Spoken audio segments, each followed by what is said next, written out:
NBC News has learned some new details about President Joe Biden's major primetime address tonight in Philadelphia at the birthplace of American democracy.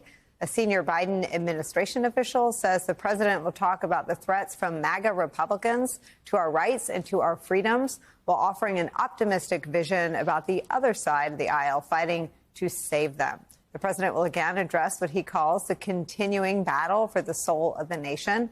It was a central pillar of his presidential campaign that he has revamped with new urgency ahead of this year's midterm elections. He aggressively portrays November's elections as another chance to save democracy. Joining us now to talk about what to expect tonight from the president, White House Deputy Chief of Staff Jennifer O'Malley Dillon. Thank you so much for taking some time to talk to us. Hey, Nicole, it's great to be here. Tell me about this moment for the president. He's been talking about democracy and the threats to our democracy since the Democratic primary. Some of his earliest messages to voters were about the soul of the nation.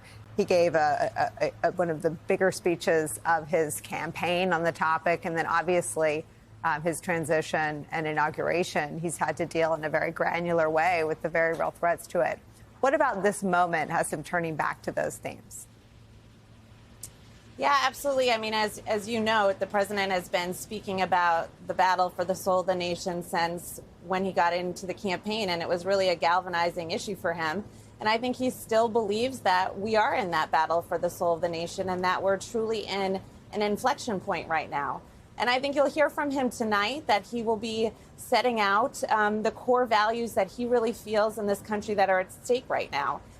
Things like our rights and equality, where we stand in the world, democracy itself. And I think he's going to say to the American people that we have to fight for that and that we can. I think you're going to hear from him something that's optimistic. You know, you hear him say all the time, I know you know this, that he believes that there's nothing we can't do as a country when we come together, and that we all as an American people have the power to fight for and maintain a strong democracy. So I'm excited to hear from him tonight. I think you're going to hear some similar themes, but I think at a key moment where he really sees we're in an inflection point. Jen, he was so committed to what I think are his deeply held beliefs that across the other aisle were good people who saw the country differently than he did. He has either been convinced by what he has witnessed that that is no longer the case. What moved him from the ways he talked about Republicans in the beginning of his presidency to describing the MAGA Republicans as semi-fascist? Well, look, I think he believes truly, and he has proven that you can work across the aisle to get things done.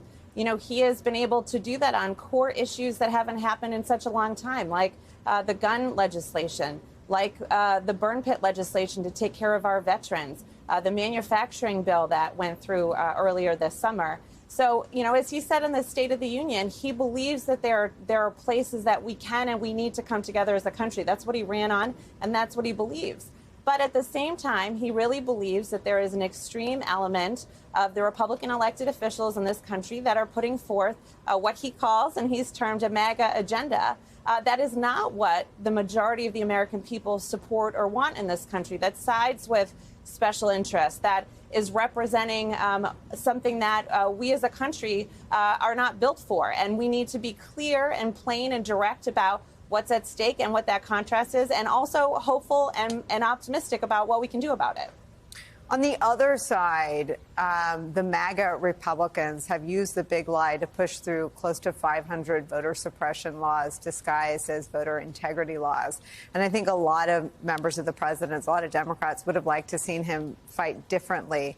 I won't say harder because I know he did fight hard, but fight differently for voting rights. Is that on the table to be an issue that he tries to renew or breathe life back into? Well, I think the president has been so clear about the importance of abiding by and believing in free and fair elections. I think that's one of the clear contrasts that he's putting forth, that we're seeing the extreme MAGA Republican elected officials that aren't supporting free and fair elections.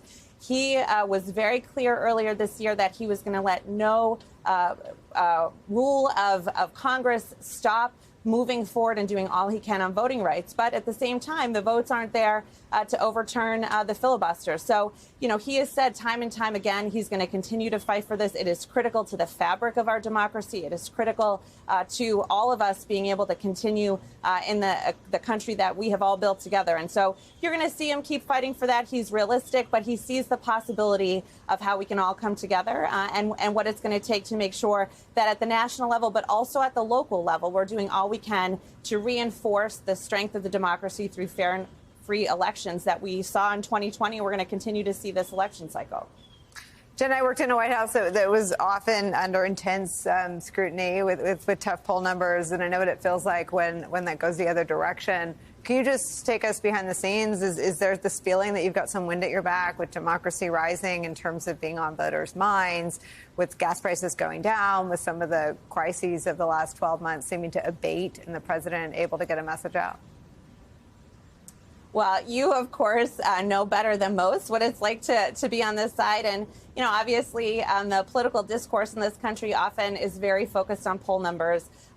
We are focused, and the president is focused on getting the job done for the American people. And I think, he came into office, he ran his campaign being clear that we can deliver for the things that are impacting people in their everyday lives. He talks about it all the time, just having that breathing room for families. And what you've seen is our ability to get that done. And the American people have seen that the president's focusing on the issues they are most concerned about. There's still more progress to be made. You're going to continue to have the president have the opportunity to make that case. He's always talking about how important it is not just to talk about the legislation, but the impact on real people.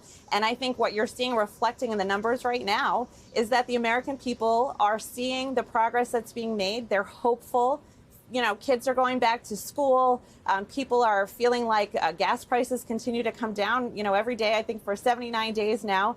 They're seeing that progress. And they're also seeing a clear distinction between the president's vision and the extreme MAGA agenda on the other side. And I think that they're standing up on the side of the president, and we're going to continue to go tell that story.